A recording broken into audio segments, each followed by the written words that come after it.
Eder, Mech, Pallister. Allora Sebastiano avevate litigato. Dopo queste ultime rivelazioni, diciamo, che abbiamo appreso, mi sono fatto un esame di coscienza. Tutti i ciclisti in qualche modo girando cadono. Io sono caduto 2 o 3 volte, una addirittura molto, molto brutta e ho rotto 6 costole, ma 3-4 anni fa. Liliana è caduta anche io 2 o 3 volte, ma quasi da ferma, no? Perché gli dicevo sempre, quando vedi che magari il terreno è un po' così, stai molto attenta, piuttosto vai a piedi.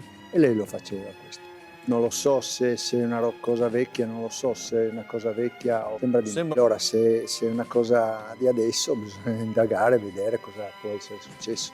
Io non lo so. La microfrattura va letta insieme alle altre lesività che sono state rinvenute nel secondo approfondimento medico-legale, ma unitamente anche a quelle già riscontrate e individuate nel primo esame medico-legale. Quindi vanno lette chiaramente nella loro interezza, perché anche la volta scorsa si parlava di una microfrattura, sì, ma la microfrattura alla vertebra. Sicuramente Liliana è stata interessata in prossimità della morte da una colluttazione, da un diverbio energico. E poi bisogna anche dire un'altra cosa, che non era difficile sopraffare Liliana, perché stesso Sebastiano dice in denuncia di scomparsa che pesava 42 kg questa donna, per cui è stato effettivamente facile. Assolutamente no. Aveva una forza che tante volte andava più veloce di me in bicicletta e comunque più forza se lei doveva camminare, andare su per le scale, Madonna, è un atleta. Però la questione dell'osteoporosi è una cosa importante perché lei era molto preoccupata di questo e lei era veramente, quando andavamo fuori mi diceva Sebastiano, non voglio andare in posti, diciamo, con le pietre, con quello o quell'altro, possibilmente o asfaltato o strada bianca. Sì, ma i luminari hanno detto che quella frattura non è dovuta alla osteoporosi. C'era l'osteoporosi perché anche la sua dentista, lei ha fatto delle cure, lei anche dal suo dentista gli diceva signora, lei c'ha questa osteoporosi. Escono segni che fanno pensare ad un omicidio e tu invece di dire chi l'ha uccisa cerchi sempre solo di minimizzare.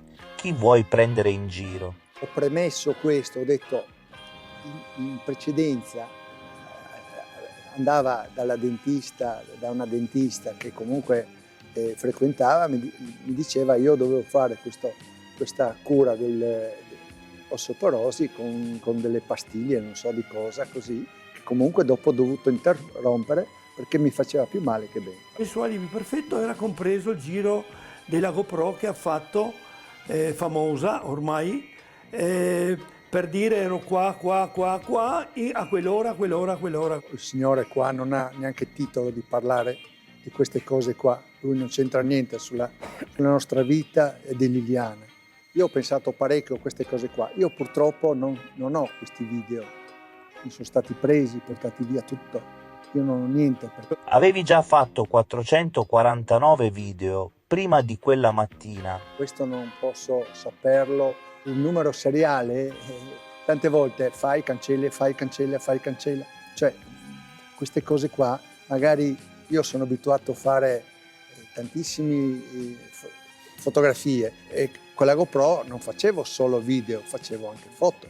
Adesso non stiamo lì, saranno gli esperti che ci daranno queste foto. Sì, cosa tu posso possa sapere? dare delle risposte. Diciamo, io facevo quello che sono abituato a fare foto, fare video, lo faccio col telefonino, ne faccio migliaia. Io ho fatto, quando ho comprato, ho fatto tutta l'operazione che va fatta per aprire un po' tutte le... Io dopodiché non ho più toccato. In realtà Sebastiano dice che questa GoPro l'aveva appena comprata. A noi risulta che già nel mese di novembre Sebastiano avesse questa GoPro, perché quando avete festeggiato il compleanno di...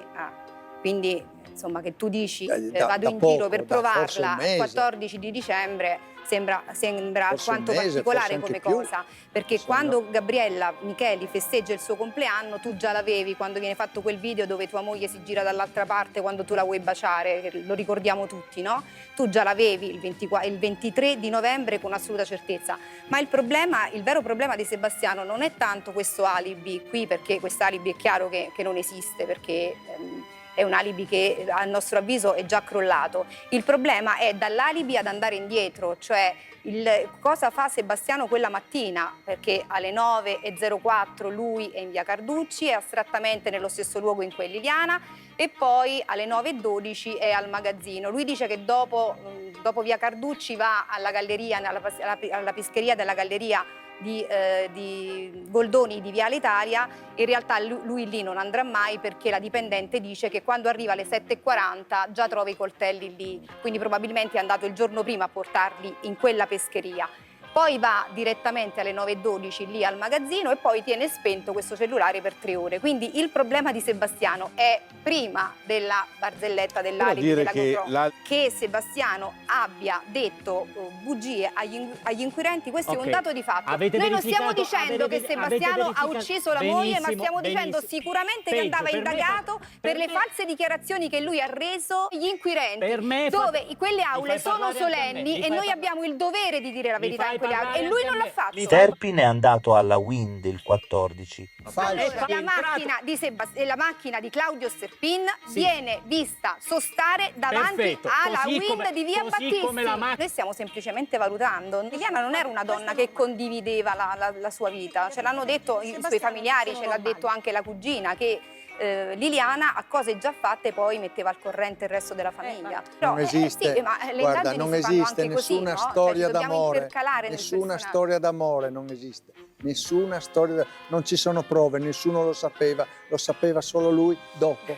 Non ci sono prove. Cioè non esiste nessuna storia d'amore, non ci sono elementi, non ci sono foto o messaggi, ci sono solo telefonate, 1200 così. No, ci sono Sai quelle che telefonate, faccio ci sono io messaggi. alle mie amiche che andiamo in bicicletta? Le faccio 5 al ci sono giorno, messaggi. 5 al giorno ne faccio Noi, io. quella Dai, posizione di una persona che questi non è comportamenti, indagata, da una parte. facevamo Dall'altra il parte- bagno nella jacuzzi, ci baciavamo. Ma che uomo è? Cosa sa quest'uomo di cos'è l'amore? Capisci? E venire in cimitero durante la resumazione, ma a quale titolo viene lì? Non ha rispetto verso la famiglia, verso Liliana. Diciamo da 3 anni che i filmati della GoPro sono modificabili, confermi. Allora, assolutamente sì, nel senso che non è dotato la GoPro di un sistema di sincronizzazione automatica, cioè non è come il telefonino, il cellulare, che appena cambi la scheda ti ridà la data esatta e il giorno esatto, insomma l'orario. Mentre invece la GoPro si può modificare manualmente, quindi l'utente può modificare e inserire la data e l'orario che desidera, anche dopo che ho girato il Resta traccia della modifica? Adesso è quello che si sta verificando, tant'è che in questi giorni si sta facendo l'accertamento, effettivamente è stato sequestrato il contenuto perché era uno dei punti che il GIP ha ordinato di fare. È stata sequestrata la scheda, è stata fatta la copia forense della GoPro e si sta facendo questo tipo di attività. Se non sbaglio, Sebastiano aveva un modello precedente di GoPro, la GoPro 7. No. Solo questo? Ha utilizzato solo questo? Sì, avevo solo quello io. Solo questo? Se avessi avuto la 7 avrei saputo come farla funzionare. Ok, vabbè, quindi lo verifichiamo perché da quello che ci dicono i familiari aveva un altro modello di GoPro.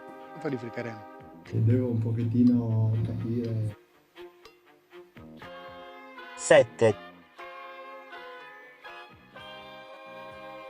Tutto può essere, 450 video e poi viene, insomma, tra virgolette, insomma, c'è questa anomalia sul 455esimo. Io mi faccio delle domande senza voler dare il cappio o mettere il cappio a nessuno sulla testa, però adesso vediamo. Sicuramente quello che mi ha convinto appunto a cominciare a prendere appunti è stato il 14. Alla fine gli dico, dammi sto telefono e vediamo se c'è qualcosa.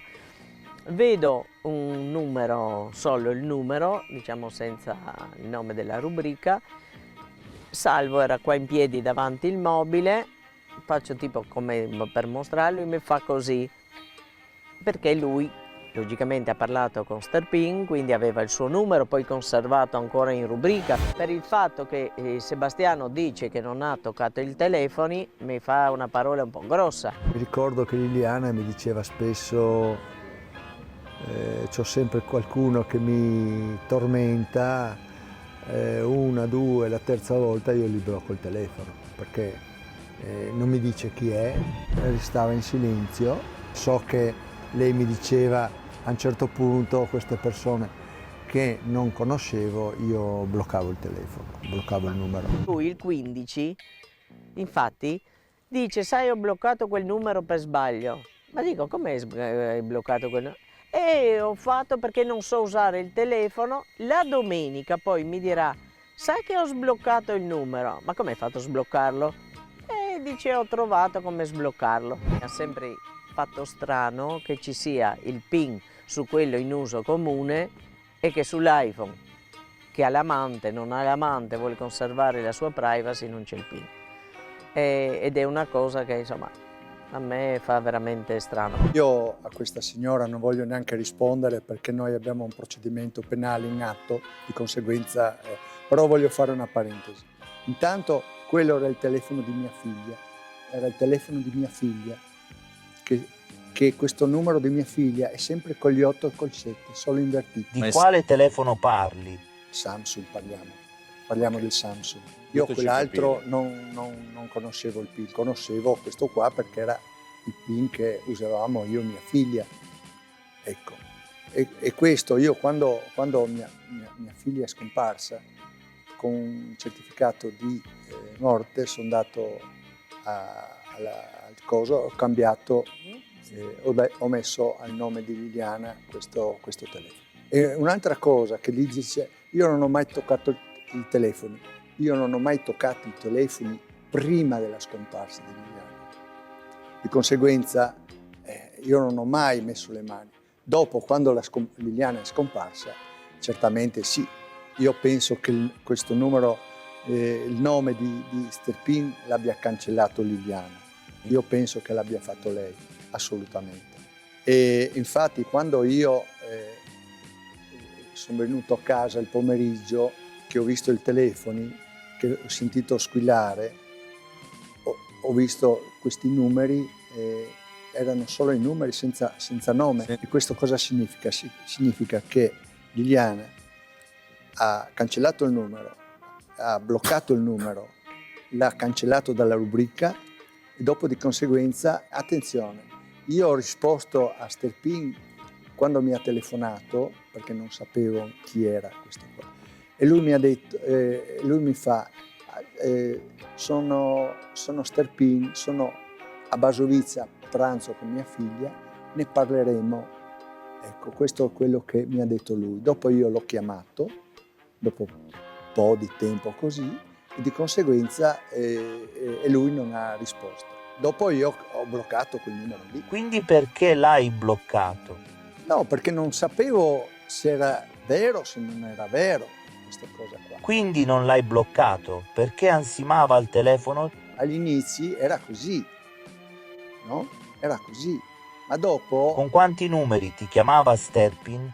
Uno, penso di sì. Ammetti, hai parlato con lui e poi l'hai bloccato? Adesso c'è un po' di confusione, perché adesso esattamente sono passato troppo tempo, adesso non posso ricordarmi di questo. Comunque una cosa voglio dire a Gabriella, visto che siamo qua, che lei adesso ha segnato sul suo diario, no?